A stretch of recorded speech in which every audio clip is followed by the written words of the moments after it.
Hey YouTube, this is Gambit896 with my first review for you guys. Today we'll be looking at Transmetropolitan Volume 1 Back on the Street, written by Warren Ellis with art by Darick Robertson. This is published by Vertigo, which is the adult line of DC Comics. This series was originally published back in the late 90s. This particular edition that I'm holding reprints the first 6 issues, whereas the older edition only reprinted the first 3 issues. This is a cyberpunk series of comics, so it's set in a future where there's tons of new technology and new fashions and stuff like that.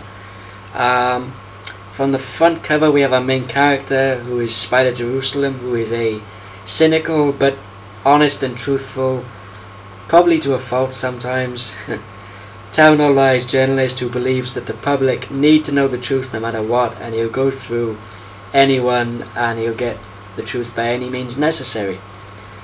So yeah, at the start of the book we see Spider as he's getting a phone call from his editor, who basically tells him you need to come back to the city. You need to write the next 2 books that we've still got you under contract for, and you also need to start writing your columns again for the Word, which Spider's column, I believe, is called I Hate It Here, which is actually quite funny, and it's you get to see that in later volumes.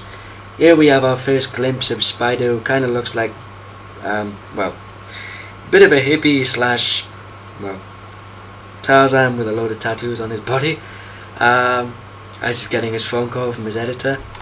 Let me see if I can find another example of the artwork for you guys.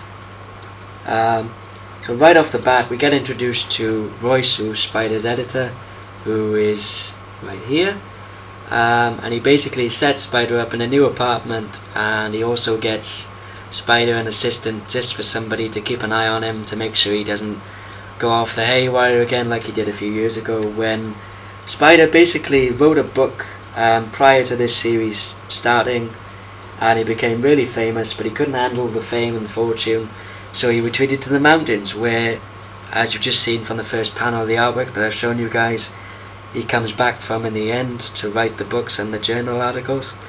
Here's a glimpse at some of the fashion and the technology that Spider gets for himself from his apartment. It's a trademark suit and his specs, or his shades, which also take pictures and videos as well, which are pretty cool, and I wouldn't mind a pair of those myself, to be honest.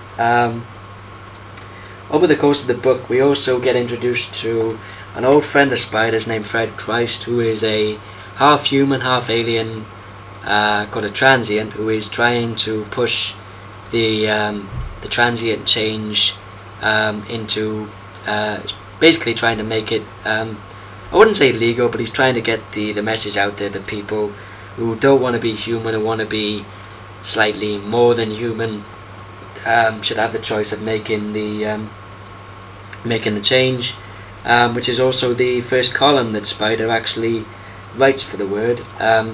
We also see Spider's pet, which is a 2-headed cat, which also smokes, I think it's Camel cigarettes, which is pretty cool.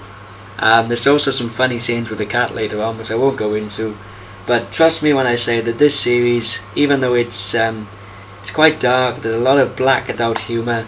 I was literally laughing out loud in a lot of instances throughout these issues. So yeah, I mean, as you've obviously seen, let me see if I can find a good example for you guys of some more artwork. I mean, Darick Robertson's artwork is just, it's really detailed, it's just absolutely fantastic. Some of you might know Darick Robertson from his collaboration with Garth Ennis on The Punisher Born, which is basically a backstory of Frank Castle, aka the Punisher, in Vietnam. Here we have, again, here we have Shannon, Spider's assistant, just there. We also meet another character called the Beast, who is the President of the United States of America in this story, which Spider gives him that nickname for reasons that you find out later on. Yeah, So this is basically the first 6 issues. It's really funny, like I said.